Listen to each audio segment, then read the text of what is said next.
Hello everybody and welcome to the second round of the 2014 GP4 Offline Championship. We are here at the Sepang International Circuit for the Malaysian Grand Prix. I am your commentator for today, George Oak, and welcome to the second round of the season. The first round won, surprisingly you could say, by Robert Ionescu for Red Bull, beating the two Mercedes of Wade Kuma and Jamie McKenzie to victory. So here we are for the second round of 19 races here in Malaysia, the Sepang International Circuit, Malaysian Grand Prix. The lap record here, held by VOLKER for last season, at 131.552, 56 laps, 15 turns, circuit length of 5.543 kilometers. We're now going to have a look around the circuit at some of the actions, some of the action zones, such as the first corner, where there's usually probably one of the best overtaking spots on the circuit, round into turn 1. Usually a lot of overtaking done there. As we move further down on the lap, coming into turn 8, we had the infamous collision between the two McLarens last season, coming through turn 8, which didn't go very well for Viggo Holst or for Vedrina. And going around the rest of the lap, we have a look coming into the hairpin at turn 10, a battle between Will NELLER and Rivki, as this is also one of the spots for crashing as well as overtaking. There is usually a number of crashes here each season for that corner. But anyway, the tyre compound we'll be using for this race will be the soft tyre and of course either the intermediates or the wets if it is wet, I should say. So the driver of the day, as you can see, is given to Ionescu. But anyway, enough of that. Let's have a look at the starting grid for the Malaysian Grand Prix. On the first row of the grid, it is a Mercedes 1-2 with Wade Kuma just nipping Jamie McKenzie to pole position. Row 2 is Miguel in third, followed by Will NELLER in fourth. Good qualifying by NELLER in the Williams. Fifth place is Robert Quagg, followed by Joseph WILLOWS for Ferrari in sixth. In seventh place is Vedrina for McLaren and FLORIAN VOLKER for Ferrari. Moving on into ninth place is Robert Ionescu for Red Bull and ARMAR car for Force India. Onto the sixth row of the grid, we have Kirosima de Rossa for Lotus, followed by Alex Southgate for McLaren. 13th place is Rivki, followed by Franco LOPEZ, a very impressive qualifier from him in 14th. Rod Hunter 15th with TORO, just ahead of his teammate Franco GAMBA at 16th. Onto the ninth row of the grid is Cameron Anderson and Rick Yan with Caterham and Sauber. Onto the 10th row of the grid, we have Julius Anderson and Oliver GLAZEBROOK. And onto the last row of the grid, we have Roberto GAMBA from MARUSSIA and David Greenwood for Lotus. Anyway, that is the grid for the Malaysian Grand Prix. And now as we take a look at the weather, so the track will be dry. The sky, although it says it'll be cloudy, it is mainly sunny, and surprisingly actually we will have no rain at all for the race, which is unusual because there usually is some sort of rain, or we have had rain in the past here in Malaysia. But anyway, we are about to start round 2 of the season. The 5 lights are now coming on. It's a fairly long hold, and now we're underway for the Malaysian Grand Prix. Kuba gets a good start, and the Red Bull behind has made a better one than McKenzie, has moved up into second place. A great start by Miguel as they head into the first corner. Is Gal going to take second place, and is he? Oh, hang on. McKenzie's holding around the outside, and is he going to get second place back from Gal? It's still side by side, but Gal has got the line coming through turn 2, and has he got it done? I'm not sure. It's still side by side, but I think McKenzie has just about recovered it. And now Gal is under pressure from Will NELLER behind in the Williams, who's making a move on the inside for P3. Can he make it? Coming into the corner, no he can't. Gal nearly goes wide, Quagg right behind. But it looks like so far we've avoided contact, although Force India has gone wide actually, as we say that, coming in through the corner. But it looks like so far everyone has actually surprisingly enough avoided contact, although there was, as the Rivki actually ran wide. I thought there was contact there from de Rossa, but de Rossa actually didn't make any contact with him at all. So it's just a little mistake there from the Force India drivers. We move now down the rest of the lap. We look at Joseph WILLOWS running in 7th, Vedrina running in 8th, VOLKER 10th, de Rossa 11th, GAMBA, Harkzane, Anderson, Southgate, Hunter, LOPEZ. We're coming into the hairpin. They're all stacking up a bit as Julius Anderson tries to make a move on David Greenwood with 21st position. The Mercedes are already, both cars are already streaking away from Gal. As you can see, the top 5 have actually stayed in the same positions as they started in. You don't get that very much, but the two Williams are actually quite close to each other, NELLER and Quagg has got the slipstream coming onto the back straight past the stands, and now Quagg is actually going to make a move on the inside. NELLER doesn't really put up much of a fight, and Quagg makes the move stick for P4 and moves up into 4th position. As we look at the two Mercedes right behind each other as we end the first lap, McKenzie is right behind Kuba as he now come onto the straight, and he's now going to make a move into the first corner. It's side by side, and Kuba doesn't make it easy. He goes a bit wide, goes a little bit deep, and McKenzie is now on the, well, now on the outside, coming round into turn 2, but he can't quite make the move stick there, but he'll have the slipstream surely off Kuba, coming into the next, turn 3, and is McKenzie going to make a move on the inside? Kuba defends, McKenzie goes on the inside, and they're right behind each other. Oh, there was a little bit of contact there, there was a slight bit of contact, and is McKenzie going to make it on the inside now? No, he can't. Kuba still keeps the lead ahead of him as they come through the right, as they come through the left, now through the right, coming in towards turn 8. Gal right behind him as we're looking now at Robert Ionescu, who is also made a move on Will NELLER for P5. Not the greatest start for the British driver in this race. Ionescu, who won, of course, the first round at Australia, quite surprisingly. Everyone thought it would be a very comfortable Mercedes win, but that turned out not to be the case. As we now look on board with Oliver GLAZEBROOK, who's making a move past Franco Lopez. And there was actually contact between him and Lopez goes off the track. Goes very wide and has dropped all the way down to last place. A bit ruthless there from Oliver GLAZEBROOK, and unfortunately for Lopez, after a great qualifying in wet conditions, he is going to drop to last position. But here's a battle once again for the lead as McKenzie's now on the inside of Kuba, now heading down into the final corner into turn 15, and surely McKenzie has got this move done. He's on the inside and he's made it stick, and it's going to be interesting because they're both on similar fuels, similar fuel strategies, so probably going for the 2-stop, I reckon, but Kuba concedes the position to McKenzie as we're now on lap 3 of this race. It's been quite a race so far. As we're looking, oh no, Florian VOLKER has got an issue. Florian VOLKER has got a problem for Ferrari. What a nightmare start to the season it has been for his new team. Oh dear me, and he is going to be retiring from this race, and that is not good at all. And it was a horrendous race for both Ferraris in Australia, but for VOLKER it's been a horrendous start to the season. And his title hopes are, well, they're not looking too good at the moment. He'd actually dropped down to 11th. It's actually Franco Gamba's made a fantastic start, moved up 6 positions, all the way up into 10th, but there was the problem for VOLKER. It was a suspension failure on lap 3 of the race. How disappointing that is for the German driver. His title hopes are not getting off to a very good start right now. It has not gone well for him at all. As now we're looking at a battle for P8. This is between Joseph Willows and I believe this is ARMAR. He's now moving on the inside of Willows, coming down the front straight, and surely he's going to have the move done into the first corner. He's on the inside, and yes, he does. He makes it stick up into 7th place. So unfortunately for Ferrari, their car this season not quite there yet. As we're looking at Vedran now defending from Franco Gamba behind for 9th position. So Gamba's made a fantastic start, up 6 places from 16th position. He could move up 7 if he gets past Vedran, who's right behind us. He's now going to make a move, coming now down into turn 4. Is he going to make it stick? He's on the inside, and they both go wide, and Gamba's lost his front wing. And Vedran, I think, has got away without damage. But Franco Gamba, who'd made such an encouraging start, has unfortunately cost himself dear there. He tried to make the move stick, he went a bit wide, and he bounced over the curb there, and that lost a part of his front wing, and now Gamba is going to have to go into the pits. How unfortunate that is for the Italian driver. Not what he wanted at all. As we're looking now down at the back of the order, as now looking, there's a battle ahead between Lotus, I believe that is of Greenwood, on the inside, as there's Roberto Gamba on the inside of Robert Hunter, who's still stuck in 18th place right now. He's really struggling to make up positions, as he always going wide there. He's gone way wide coming through the corner there. Now is Cameron Anderson going to go around the, Julius Anderson, sorry, going to go around the outside, and he does. And now Hunter could get swamped by Franco Gamba coming into the right hander. He goes wide and he spins, and he nearly takes out Lopez in the process. But oh dear, Robert Hunter, and he screws up there while trying to rejoin.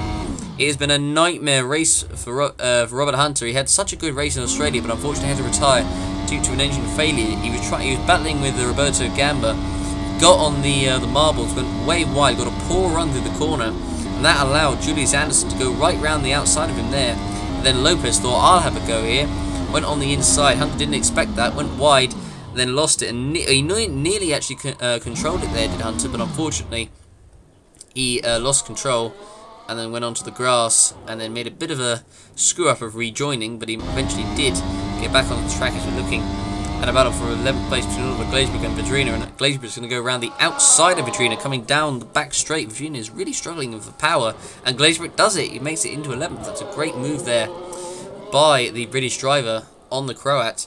And as you can see why, actually, Vedran's got a very, very heavy fuel load. 34 laps of fuel, blimey. That is a lot. As now we're looking at Miklos Gal, who is currently just ahead of the Williams. Oh, he goes a little bit wide there, coming through onto the back straight, coming into turn 14, and that could give Roman Quag a chance to attack him there. As he's now right behind, he's going to have the slipstream coming into the corner, but is he going to be close enough to make a move? I think he probably is. Will Gal defend? And the answer is no, he doesn't really, and Quag is on the inside. He gets a much better run through the corner, and that is P3 for the Frenchman. A great race from him so far. As now we're looking at Jay McKenzie, who is coming into the pit, so he's actually coming in a lot earlier than I thought, so I obviously misread the fuel. I thought it was 19 laps, but in fact it was only about 10. So he comes in anyway for his first stop of the Grand Prix, and Kuba stays in the lead at the moment. So at the moment it will be Kuba in the lead. McKenzie drops down, so Gal, Ionescu, NELLER, Carl, Willows, Markson and GLAZEBROOK completing the points at the moment. But the question is, where will McKenzie come out on track? Will he come out in traffic? And I think he actually might come out just... he'll come out behind Ionescu. Will he come out behind Will NELLER? That will be very interesting to see. And as he comes out of the pits, where is Will NELLER? And there he is. So crucially, McKenzie does come out ahead of Will NELLER. So he's going to have he's going to have free track ahead of him. So that means he'll be able to do his pace, to up his pace. I don't know why I'm struggling to get my words out there, but he'll be able to, he'll have a free track ahead of him, so he can put in as many fastest laps as possible. As we look at Oliver GLAZEBROOK for Sauber, coming in for his first stop of the Grand Prix, comes in on another set of soft tyres. David Greenwood is also into the pits as well.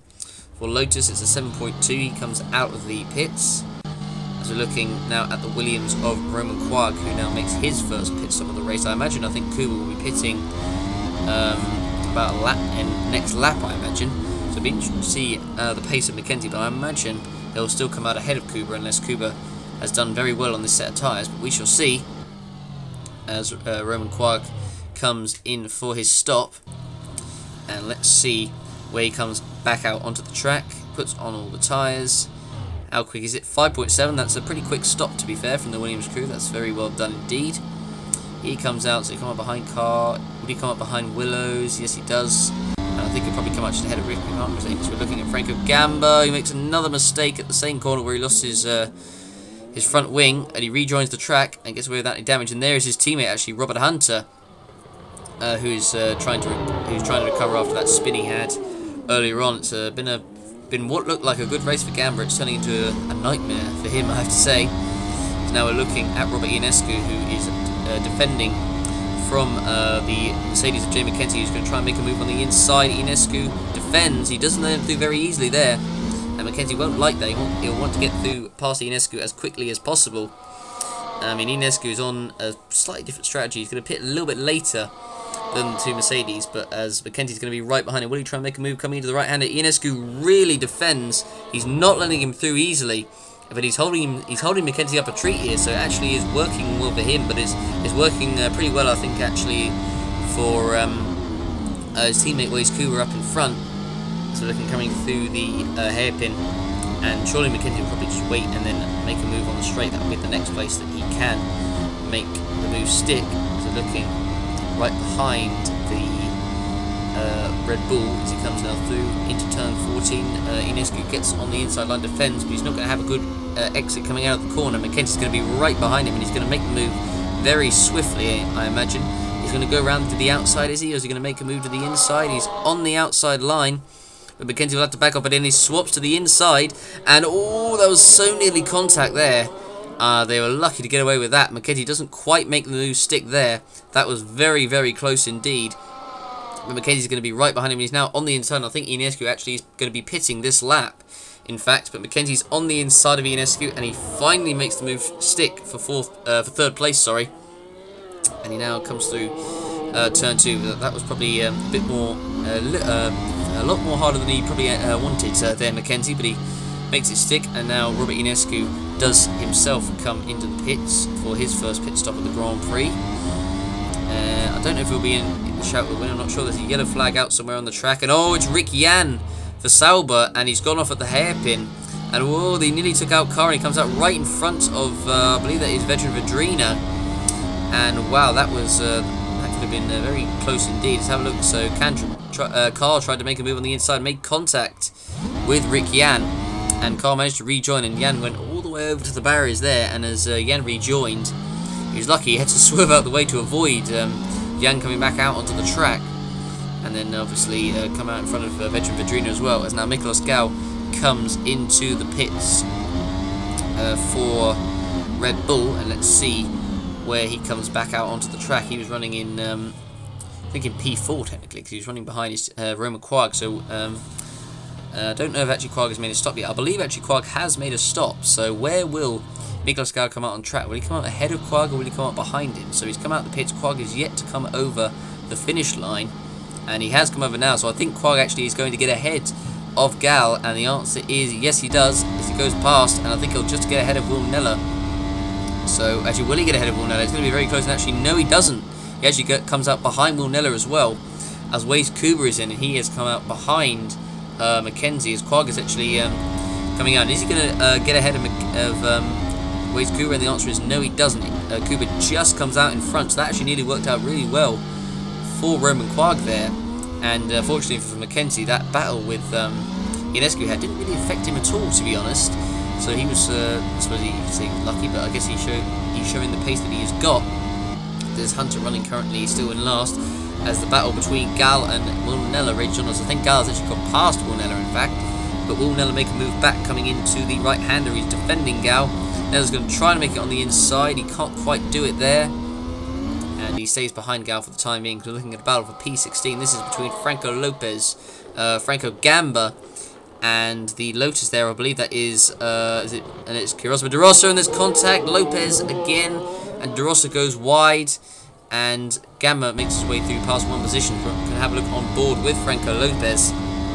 Tried to make the move there, and I suppose just sadly just ran out of room and barged his way past de Rosso, who himself goes wide. Is now looking at Will Neller coming into the pits for his second stop. I actually can't remember.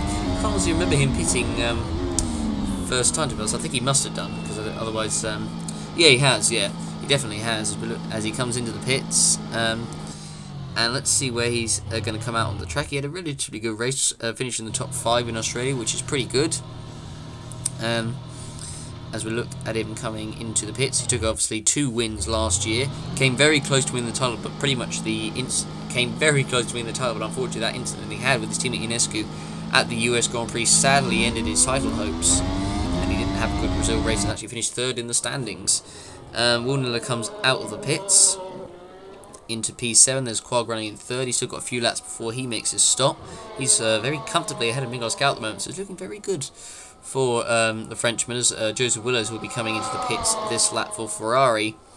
So we're looking at Robert Hunter, who himself has been lapped, and so the last few actually cars. As Joseph Willows, you can see, will be pitting this lap as he now comes through the right hander, and there's a yellow flag out, and where is that? There's a car off, and that is Roberto Gamba for Marussia, coming through the left-hander. He was getting blue flags anyway, but he goes wide onto the curb and actually spins out, and ooh, that was close. Gal nearly had a bit of contact with him as he spins there, and he's lucky that didn't spin more out of the track. So that was a scary moment there for Miklos Gal as he was coming out to lap Roberto Gamba there.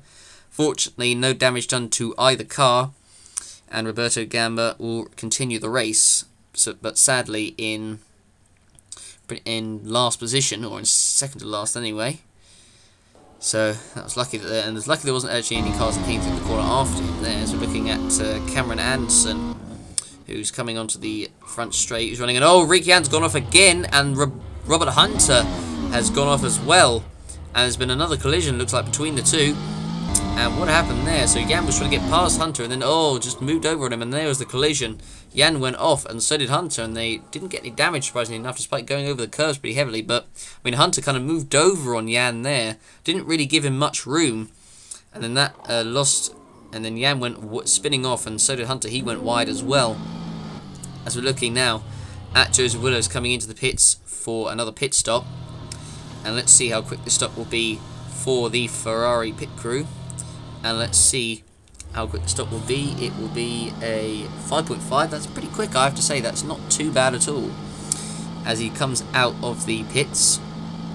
And let's see where he comes out. So he's going to come out, it looks like, in P7. Is he going to come out ahead of Car, actually? It'll be interesting to see. And the answer is no, he doesn't. Actually comes up behind him.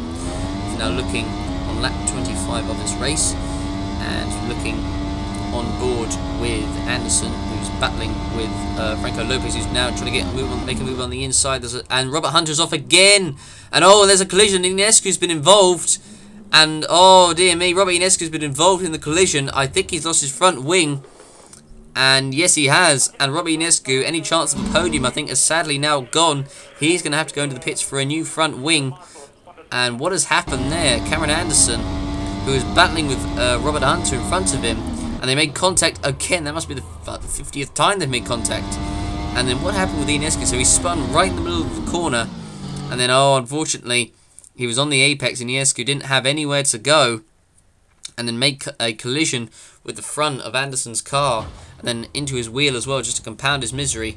And then who got stuck on the front of Ionescu's car, didn't really want him to get by there. So we're going to have a look again on board with Hunter. So they were battling there, and Anderson tried to make a move on the inside, C. Anderson that is, and I mean, did Hunter move over? I mean, it's tough to say really. Don't really know what you could say about that, to be honest. But anyways, that's Hunter off again. He's had a horrendous race compared to what he had in Australia. It has not gone well for him at all. And unfortunately for Cameron Anderson, his race is over and done with as well. And the team owned by Tony Fernandez, the Malaysian, not a good race in there. You could say their home Grand Prix, so to speak. But you can see the incident involving those cars will be under investigation. So we'll find out what is going to happen between them before the end of the race.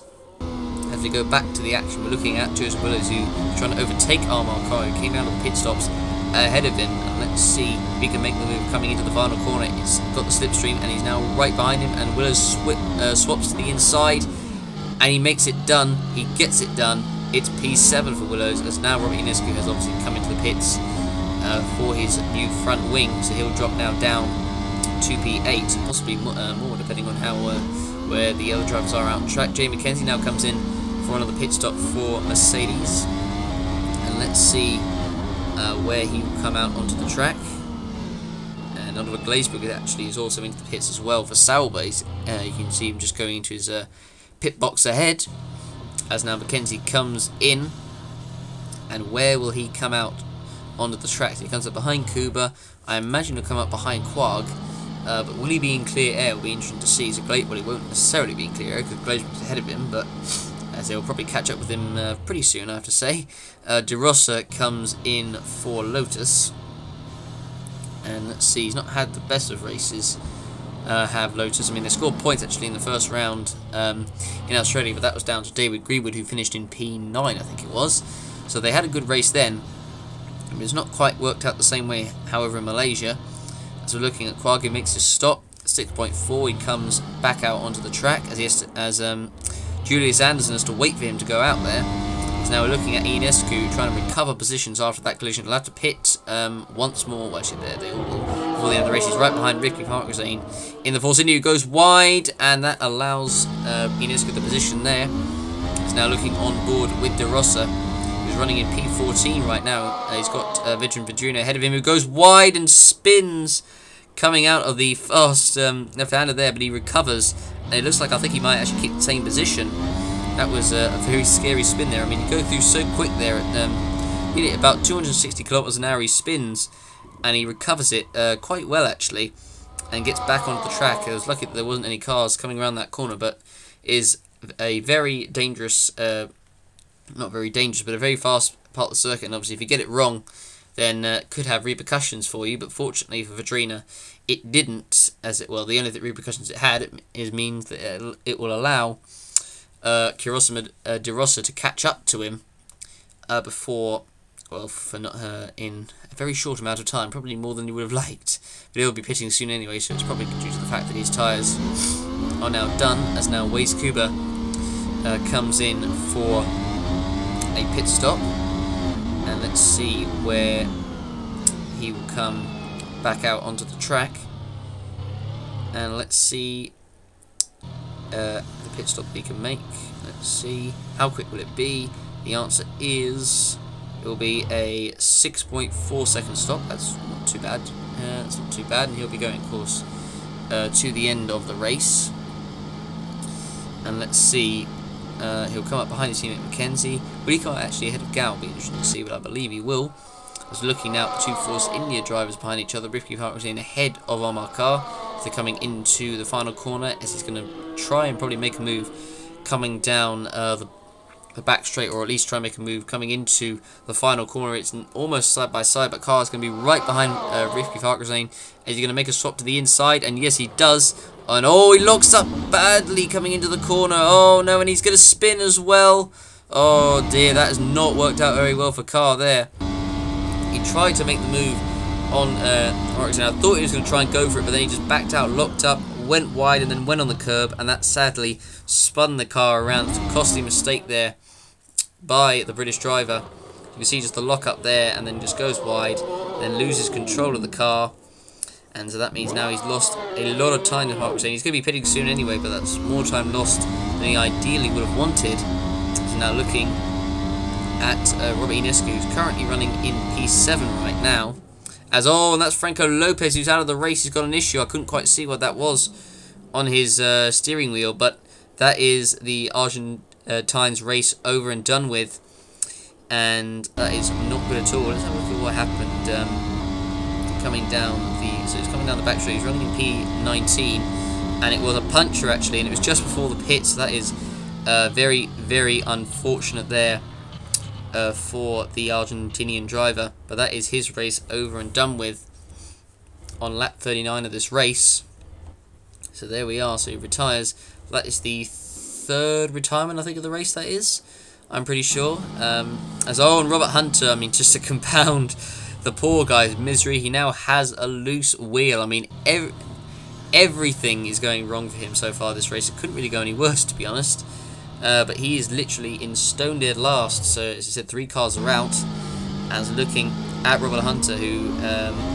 this was, I think, the problem that he had, I believe it was.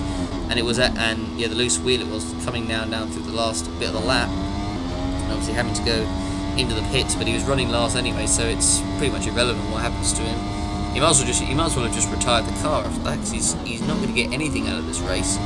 So now we look at Will NELLER coming in for his final stop of the race on lap 41 and 56. So we're coming towards the end of the race. Oh, hang on, wait. And Waze Kuba's got a problem. And Waze Kuba has got a problem. He's got a throttle issue with just 15 laps to go, and that may have just handed the win to Jay McKenzie on a plate there. Oh my goodness me, and wow.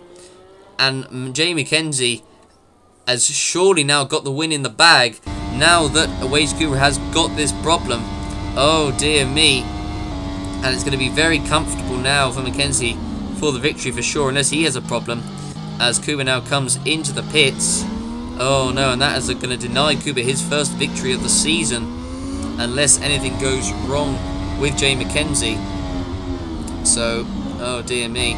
He's lucky at the fact that actually that Gal is actually pitting this lap as well. So actually Kuba is quite lucky. I think McKenzie probably had the... McKenzie actually didn't have to actually pit again. He'd already pitted twice. But he's lucky. He's very lucky in the fact that Miguelos Gal has had to pit on the same lap as well. That has really handed Kuba a lifeline. So it looks like it may still be a Mercedes 1-2 in fact, as now ARMAR car comes in for his first stop of the race.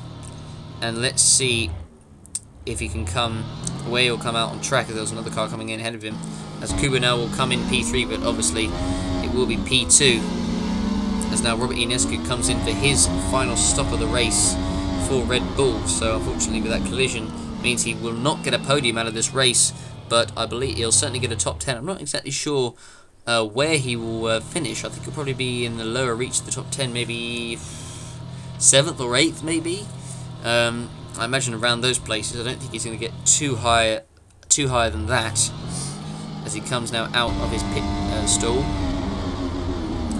as Ricky Hartwig and actually Oliver Glazebrook in fact both come in for their final stops of the race. So it's going to be a pit battle between Hartwig and Glazebrook. So let's see who's going to come out on top as they both come into the pits for the final time, and where will they come out on track. So who will come out in front? Will Hartwell come out, or will GLAZEBROOK come out in front? So Hartwell's in, GLAZEBROOK is in. Who is going to win this battle? As there's a Williams in front who's coming to the pits as well. GLAZEBROOK comes in. Will he rejoin in front? And no, he doesn't. So Hartwell keeps the position ahead of GLAZEBROOK as Roman Quagnar comes in for his final stop. And whoa, De Rossa's off and Greenwood's off. Have the Lotus drivers had a collision? And oh no, it looks like they have. De Rossa and Greenwood. Oh my word! And Greenwood just went piling into the back of De Rossa there. Although once again, De Rossa did come across Greenwood quite severely there. And oh my word, the two Lotus drivers have had a collision, and that is going to deny them a chance of points. And oh dear me, that will be, I imagine that will probably be investigated, that incident. So now we're looking at Franco Gamba, who is right behind, as we're looking at Jay McKenzie coming in for his final stop of the race. Actually, he did actually have to stop once more. So I thought he didn't have to stop again, but in fact he did. But that, as I said, that problem for Kuba did hand McKenzie the victory. Did hand McKenzie the victory. I was getting myself a bit confused then, but yeah, as I said, the problem for Kuba did hand McKenzie the victory. It was, I think McKenzie probably would have had the victory anyway, but it couldn't have been sure, and that problem won it for him there. Unless, well, I say it's won him from there, not necessarily, in case there could still be another problem. You never know before the end of the race. As Joseph Willows comes into the pits for his final stop of the race, he comes out 7.5 seconds of a 7.5 seconds stop for the British driver. It's not been a brilliant race for Willows. He's just not really had the pace. So he comes out. Actually, will he come out ahead or behind of Ionescu? And the answer is he'll come up ahead of Ionescu. So he'll come out in P6. The Ionescu right now, he's going to be 7th. De Rossa rejoins in 18th position.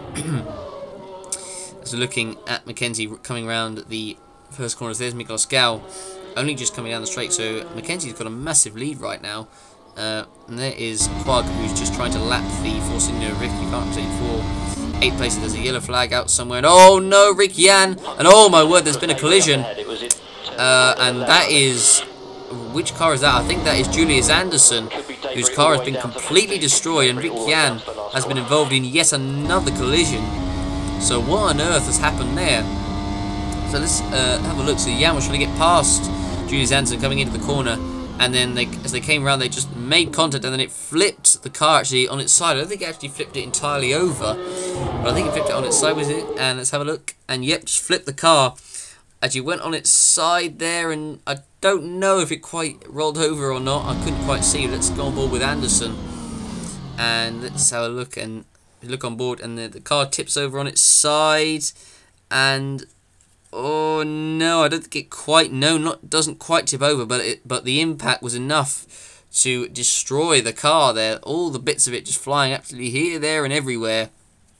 Big accident there for the German Anderson, and the incident involving those two drivers will be under investigation once again. So I wouldn't be surprised if Jan maybe gets a penalty for that. I'm not sure. But anyway, we're looking at a battle for P12. This is between Alex Southgate and Franco Gamba, as Gamba's now going to be on the inside, coming into the corner, and oh, there's contact, and Gamba, has he spun? No, he's actually controlled it. And does he make the move on Southgate? Yes, he does. He makes it past for 11th place. And I mean, Southgate kind of was really was not prepared to let him through very easily there at all. And well, there we go. So that is that done. But here is your race leader, Jay McKenzie, coming round the first couple of corners. The Mercedes have dominated this race, and it was a 1-2. As you can see on the bottom of your screen, actually, the incident involving Anderson, Hunter, and Ionescu, there'll be no further action involving it. But as I was saying, and Rick Yan is going to receive a 15-second time penalty for that incident with Julius Anderson. Not really surprised. I had a feeling he would probably get a penalty for that, to be honest. But anyway, as we look at Jay McKenzie on the final lap, it's been a very comfortable race for Mercedes. It's going to be a question of just which one would win, to be honest. And today it is McKenzie who is going to take the honours. I mean, many were surprised that Mercedes didn't win the first race in Australia. They looked so comfortable and took a 1-2 in qualifying as well. But it didn't turn out that way with the strategies. But today, with Ionescu out the picture, It's been very comfortable indeed. Gal hasn't really put up that much of a challenge, to be honest, and McKenzie I'd say, probably was going to win this race anyway, regardless of Kuba's problem, but it certainly confirmed the victory. As now we're looking at McKenzie right behind the Williams of Will Neller, who's going to finish in 5th place, so I don't know if he'll lap him or not before the end. But Jay McKenzie is going to come around the final corner. He comes onto the front straight, and Jay McKenzie is going to win the Malaysian Grand Prix and take the lead in the Drivers' Championship. Congratulations to him. As Roberto Gamba comes around the final corner, and he'll take 13th place for Marussia. A good, relatively good race from him. Southgate 14th at this point for him. Vidrina 15th. Not a good race for McLaren. Joseph Willows will come across the line in 6th position. I suppose that's an okay race for him. Inescu recovered to 7th after that collision with Cameron Anderson. Wade Cooper will finish 2nd, meaning a Mercedes 1-2. As De Rossa is going to come around the final corner and take 16th place for Lotus. Not been the best race for him as he comes across the line. Nicolas Gal will take a podium at least for Red Bull. He comes across the line in 3rd. Roman Quag, another good race from him. He takes a solid 4th position. He comfortably beat his teammate Will Neller today, so he'll be pretty happy with that. Comes in 4th. Rick Yan, race to forget for him in 17th position. Rifki Harkazane will come across the line in 8th place as he comes now down the front of straight. He's got Oliver Glazebrook not too far behind him, so obviously that pit stop was crucial for him as he stayed out in front of Glazebrook during the pit stops and also on the track as well. So Rifki Harkazane comes across the line in 8th position. 9th place will be Oliver Glazebrook. 10th place will be ARMAR. He will complete the points for Force India as he comes across the line. And Franco Gamba will finish 11th. He probably would have got points had he not had that collision earlier on and lost his front wing, so he'll be disappointed with that one in 11th. Robert Hunter 18th. He'll want to forget this race as soon as possible as Greenwood is across the line in 12th. And the final driver to come across the line to finish the race will be Will Neller, who takes a top 5 finish. Not bad, I guess, but he was beaten comprehensively by his teammate Roman Quag. So there we go. That is the race done and dusted. So here are the race results. So Jay McKenzie wins with Waze Cube in 2nd, with Nicolas Gal 38 seconds behind in 3rd, Roman Quag in 4th, Will Neller 5th, completing top 5, and the rest of the drivers in the top 10 lap down. Joseph Willows, Robbie Inescu, Vicky Roxane, Oliver Glazebrook and ARMAR completing the points, with Franco Gamba in 11th, also a lap down. Jay McKenzie also set the fastest lap of the race with a 1:33.8.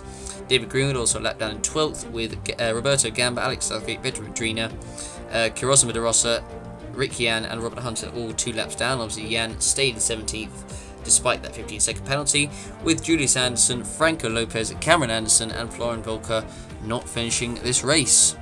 So here are the driver standings. So McKenzie takes the lead by 10 points ahead of his teammate Waze with Inescu dropping down to 3rd, Roman Quag up into 4th with 22 points, Gal 5th with 15, Vidrina 6th with 12, Neller 7th with 10, Southgate 8th with 8, Willows the same with 8. Rick Yan completing the top 10 I should say, with 6, ARMAR 11th with 5, Rifki Harkazane with 4, Greenwood and Glazebrook with 2, Roberto Gamba with 1, with Franco Gamba, Florian VOLKER, Julius Anderson, Kirosima De Rossa, Robert Hunter, Franco Lopez and Cameron Anderson, who have yet to score 8 points so far this season. So it's very much a surprise seeing Florian VOLKER down there with 0 points after 2 races. He'll want to rectify that as soon as possible. But anyway, in the Constructors, Mercedes already lead by 30 points ahead of Red Bull, who themselves are 14 points ahead of Williams in 3rd, who are 12 ahead of McLaren in 4th, Force India 5th with 9, Ferrari 6th with 8, Sauber 7th with 8, Lotus 8th with 2, Marussia 9th with 1, and the final 2 teams with 0 points. So there we go. That has been the Malaysian Grand Prix. I hope you guys enjoyed. Don't forget to, as usual, vote your driver of the day and give the rating out of 10. Thanks for watching, everyone, and we will see you for the next round, the Bahrain Grand Prix at the Bahrain International Circuit. Thanks for watching, everyone, and we will see you there.